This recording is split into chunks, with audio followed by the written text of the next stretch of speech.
Lionel Nelson here, and welcome to A Father's Note, promoting fathers through building men. It's so important that we always stand up for our fathers. We want you to know we're with you. We're standing behind you 110%. Here's a man who really, he ain't really going into detail of everything that he has experienced. And I'm not asking him to either, to share that information.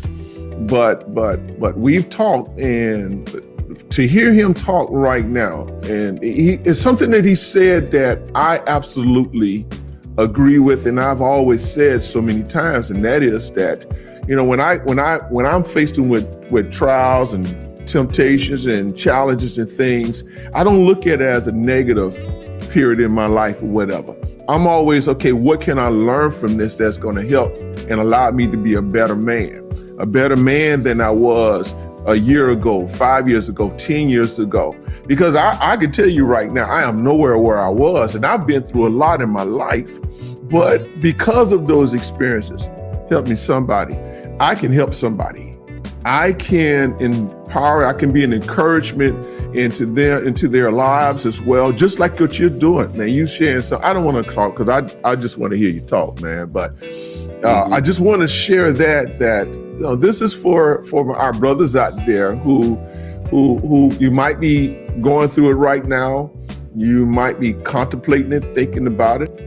I wish that it can be avoided. I want to share an interesting stat here that I was looking at.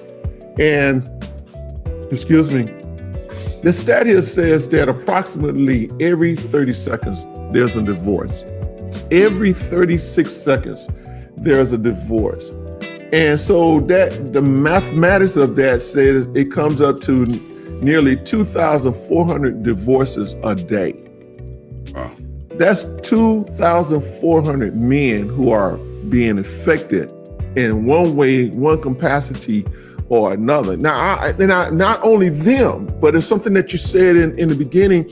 We're the foundation. We are the foundation. So if the foundation is shifted and moved, we're the foundation of the family. So if the foundation is shift or move or disrupted, guess what happens to the rest of the family? Guess what happens to our sons?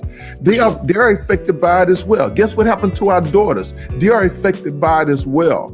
But in all that you're seeing and what I'm getting from it is that the most important thing that you can do right now, if you find yourself as a father or a husband who are going through it, have been through it, but you're still dealing with the pain of it or whatever, as my guest is saying right now, go to God. Go to God. And you might say, well, I don't know how.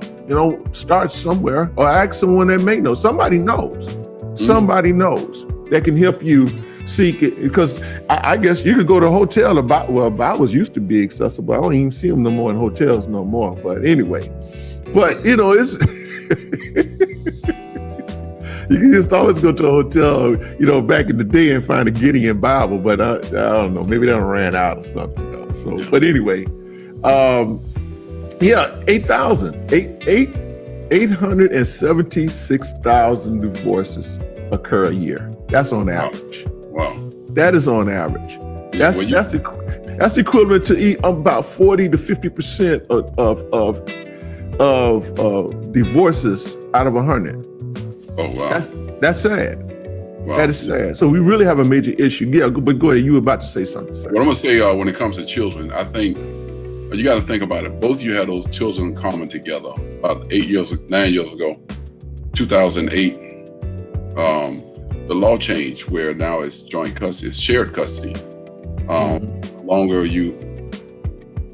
There are men just as capable, not taking anything from the women, that can care for children just like women can, because we have an extended network just like they have. And what I'm saying is that you gotta stand in the pain because for your children, because not only that, it's showing your children some of the foundation that you have to stand on. There's sometimes people use children as a weapon. I know in my circumstance, I wanted to be civil. I wanted to be able to see my children on a regular basis without interference from the other parent. And sometimes people make that difficult. if somebody's going through that out there watching this broadcast, I would say, go to God on it. Don't act on emotions, because it might get you in trouble. You might get in trouble with the law, and the presumption that automatically that the court's going to just give the children to the mother that's not true. But they will look at, there are other things that people try to use as a weapon. And you have to be mindful of that. You have to get beyond the why the person is taking me through that, because you got to look at it. You know what? It's all okay. You know why? Because at least they're showing me their hands. They're showing me their hands. They're showing me really who they really are. And you got to look at, your children. You want to be in your children's life involved, but you don't need interference. And their children, there is a psychological condition called parental alienation. Is when one parent does enormous amount of things in their power to prevent the other parent from spending time with the child, interacting with the child. And so you have to be mindful of it. As a man, get past your emotion. Don't get emotional or you're less than a man. Bigger man walks away. You're having a problem, you call 911. Don't try to handle it yourself, because you gotta take a step back, because sometimes at the moment you might be emotional and you might make some temporary decisions that gonna have long lasting effects that could then be used as ammunition to take your children from you or not let you see them at all. Now, you may be a good father by your standards. Now, maybe not by somebody else, but you have to look. I say always go back to God. It's what God thinks of you, not what somebody else does or what somebody else might think, just to go along with the status quo just because it might be easier. Oh, it's just easier. I'm gonna just throw my hands up and walk away. No, you got to fight. You're in a fight. Basically, the fight has been brought to you, whether you initiated the process or they're initiated. So guess what? It's in fight mode. So you got to fight for a principle, and but you got to fight right. To fight right, you got to trust God. You got to trust God in it, because when you look at the legal system, you got the judges, you got the lawyers, and they're all working together. I had an attorney one time. I hired this attorney while I was going through this battle. A friend of mine said, "Oh, you need an attorney. You got a lot on your plate. You're dealing with that stuff at work." So then I wound up, raising about a few $1,000. I was able to raise. So I gave this money to this guy.